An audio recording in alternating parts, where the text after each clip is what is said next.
The afternoon heat pressed down on Cordwell Avenue like it had a personal grudge against anyone standing outside. The concrete shimmered in waves, radiating heat that burned through the soles of shoes. Amora stood barefoot on the sidewalk, watching 12 years of her life fall from a third-floor window she used to call home. A suitcase burst open when it hit the pavement, spilling dresses into the gutter. Books slammed into the ground and split apart, their pages fanning across the dirty sidewalk like wounded birds. Then the small wooden jewelry box her grandmother had carved for her 6th birthday came flying down. It struck the pavement and shattered. The hinge snapped clean. The lid spun away across the concrete like it wanted to escape the moment entirely. Prescott Hale stood at the building entrance with his arms folded across his chest. He wore the expression of a man who had rehearsed this moment many times and was finally performing it. His face looked relaxed, almost relieved, like a man who had been waiting years to be free. Beside him, Zola held her phone high in the air, broadcasting everything live to thousands of followers. She slowly turned the camera toward Amora. This is what a gold digger looks like when the gold runs out. She zoomed closer. No tears, no fight, just standing there like she forgot what she is. The front door opened again, and Odessa Hale stepped outside. She descended the stairs slowly, wearing a cream linen dress with her silver hair pinned back perfectly. She stopped halfway down the steps and looked at Amora's belongings scattered across the street, the way someone might look at trash blown in by the wind. Beggar's blood, Odessa announced loudly. I warned my son the very first day he brought this woman home. You can dress up what poverty made, but you can't undo what it is.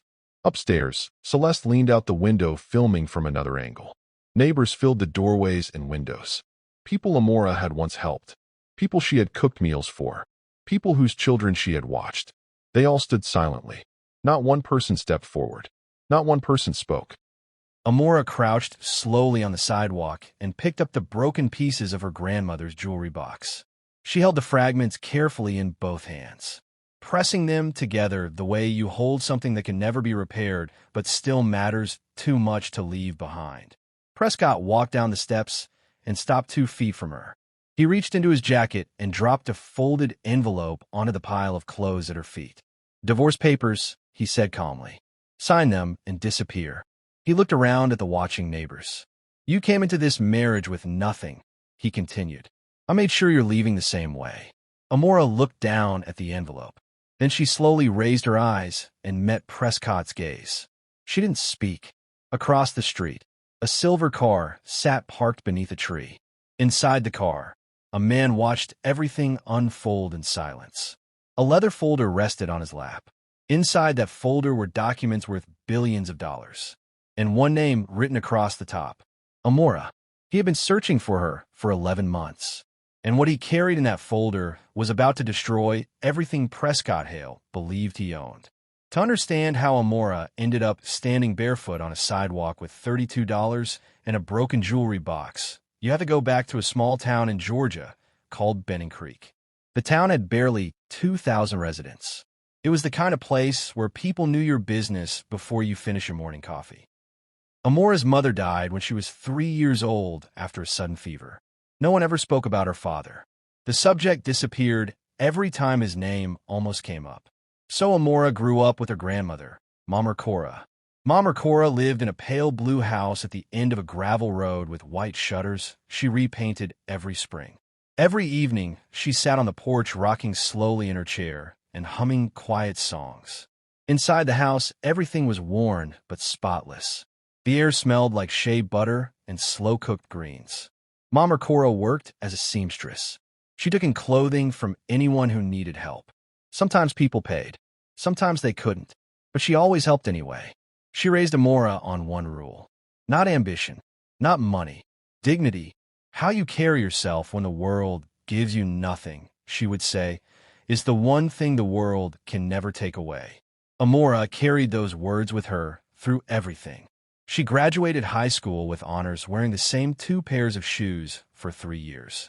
She earned a scholarship and studied accounting while working long shifts at a supermarket. She survived on 4 hours of sleep and quiet determination. She was 26 when Prescott Hale first walked into that supermarket. He returned several times before speaking. When he finally did, he seemed kind, patient, interested in her life. One afternoon, Prescott placed a single flower on the checkout counter. "Something just for you," he said. 8 months later, he proposed. Amora believed she had finally found love. But the change came slowly. First, Prescott suggested she stop working. "My wife shouldn't struggle," he told her. Then he took control of every account, every bill, every card. One morning, Amora tried to buy aspirin. Her card declined. She checked the balance. $32. Prescott had transferred everything overnight. Soon she discovered something worse. 3 credit cards opened in her name. $41,000 in debt. When she confronted Prescott, he simply smiled. "Call the police," he said. "See who they believe." 2 days before the eviction, a FedEx envelope arrived. It came from his state law firm. Inside was a letter explaining that a man named Clifford Oae had died. For 12 years, he had searched for a daughter he lost long ago. His entire estate had been left to that daughter. Her name was Amora. The estate was worth $69 billion. Amora read the letter 3 times. Then she laughed. Hope arriving this late felt like another cruel joke. 3 days after the eviction, Amora sat in a women's shelter staring at a wall. A volunteer approached and said 2 lawyers and a man were asking for her. The man waiting in the office had the same brown eyes she did. His name was Bastion Oae. He was her half-brother. Their father had spent 12 years building an empire while searching for her. But he died before he could find her. The estate was valued at $69 billion. "You own the building they evicted you from," Bastion said. "The entire block. The office where Prescott works. The luxury condo where Odessa lives. They were standing on your ground the whole time." 1 week later, the Hale family gathered at a luxury restaurant celebrating Prescott's engagement. The manager led them into a private dining room.